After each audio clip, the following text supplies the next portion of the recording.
In this video, we're going to talk about how to quilt irregularly shaped areas with some of my favorite designs. Hey everybody, I'm Angela Walters from Quilting is My Therapy, and welcome to the Free Motion Challenge Quilting Along, a free video series where we quilt along together working through a project. And this is the mandala panel that I designed exclusively for this challenge. And if you don't have your mandala panel yet, no worries, you can still get one. Just click the link in the description box below.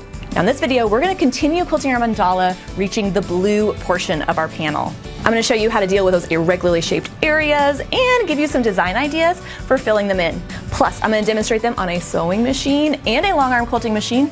So no matter what machine you're using, hopefully you'll be inspired to work on your mandala panel by the time we're done. So let's get to it. All right, let's jump right into the quilting with this blue area of our mandala panel. Now, just like the shapes that we've been filling in up to this point, it's a little curvy, a little pointy, and definitely not your regular quilt block shape. We can decide to quilt the whole space with one design, or we can use the quilting to break it up and highlight some of the details that are in the fabric. Now, for the first quilting design option, we're going to combine a couple of the designs that we've already seen in this challenge.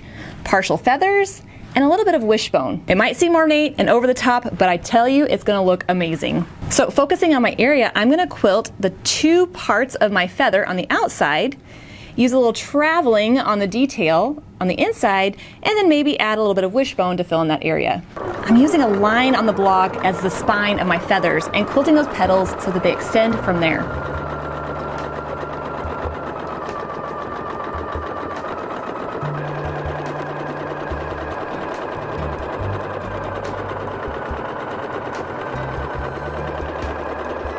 And then once I run out of room to add any more of those petals, I'm just going to add a curvy line that gets me to that spine, and I'm going to travel back down and do the same on the other side. Now, even if you're not a fan of feathers, what I'm really trying to teach is that you can use designs in a lot of different ways on your quilts. Whether you break it up, whether you use them in portions of your block, whether you fill in the whole block. The idea here is to get you comfortable with using those designs that you already know in different ways on your quilts.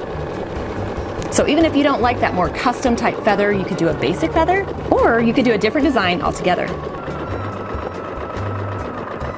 Once I have the two sides of my feather done, all that's left is to fill in between. So I'm going to do a little bit of stitching along the lines or showing off some of that detail, and then I'm going to fill in the space in between with the wishbone design.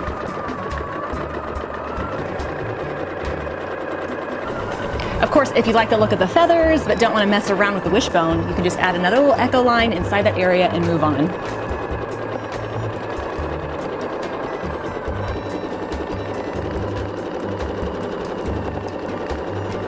And since all those lines on the fabric end up at the point anyway, when I'm finished, I could just scoot on out by quilting out to that point and stitch along the seam to get to my next area.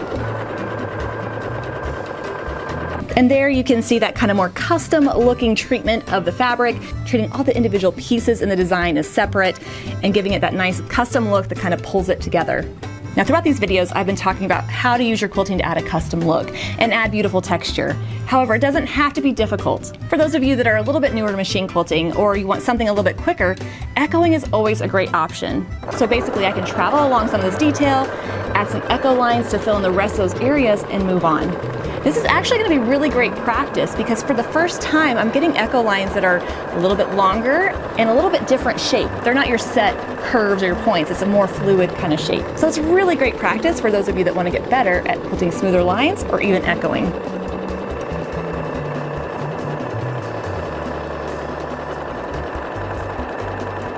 What's really great about this option is you can add as many echo lines as it takes to get you to the opposite side so that you can move on and continue quilting those blue areas.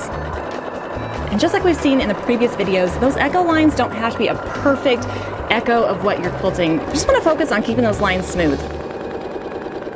Now so far we've seen kind of an easier, quicker version and one that's a little bit more intricate in breaking up the area. But you can also split the difference and do something that's a little custom but a little bit quicker. In this instance, we're not going to take into consideration the different details on that fabric. We're just going to treat it as one piece and quilt a motif in there, whether it's a feather or a plume feather or any design that you feel comfortable filling it in with.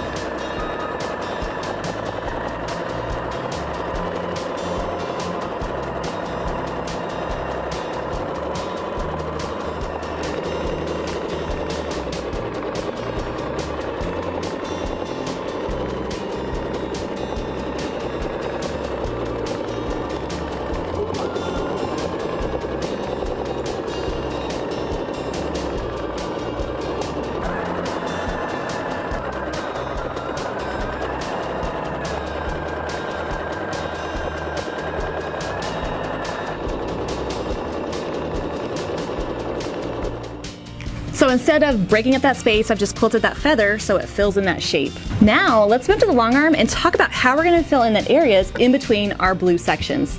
As we work our way through the mandala panel, we're going to start to see irregular areas that can be pretty tiny to fill in. When it comes to filling those areas, you can use any filler that you can maneuver your way around in those tight points. But I think what I'm going to do is use a little bit of echoing to connect the purple portion and this pink portion. So just kind of quilt along, connect that dot so I can move along, fill in that area, and then move on to the next. It's just going to help make the quilting a little bit more efficient for me and help me make sure I don't leave any areas unquilted. So from this point, I'm going to travel along this line until it starts to veer in the opposite direction, and I'm going to go right around and hit this point. Now we can notice that my ruler is not the perfect shape, but I'm still going to make it work. I'm going to hold it here until I get to this point, and then reposition and move on. And once I touch that area, I can travel along the edge, add any detail on the inside that I want, and then continue on. Now if you wanted to use a ruler for this section, you could, but I'm just going to freehand it and get it as close as I can. And then from this point, I can continue on working my way around.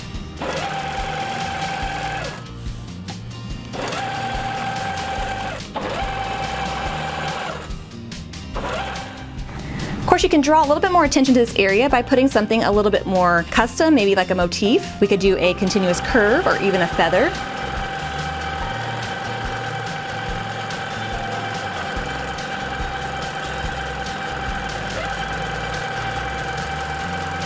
And then once it's filled in, I can move on to the next.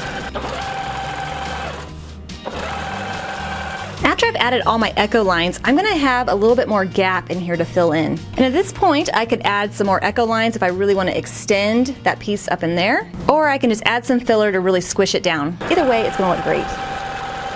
And as I make my way around the outside of my blue, that's when I can go ahead and add any little details in here that I want to add, and then move on. I can also echo it this way, coming in from the side, up around the top, and continue on as well. If you feel more comfortable working your way around an area and you really want those echo lines to pop, filling in that remaining space with a dense filler is going to be the perfect way to do that. It is going to be a little trickier though because we do have some pointy, narrower edges. However, you can travel along the edge to get unstuck should you need to.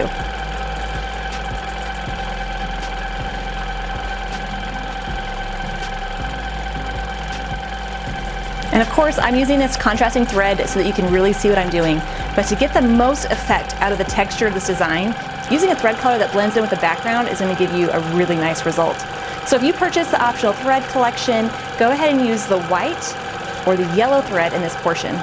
Okay, so now it's your turn. If you're quilting along with me on the custom panel, fill in the blue ring with the designs of your choice. You could go with the designs we learned in this video, or you can come up with your own.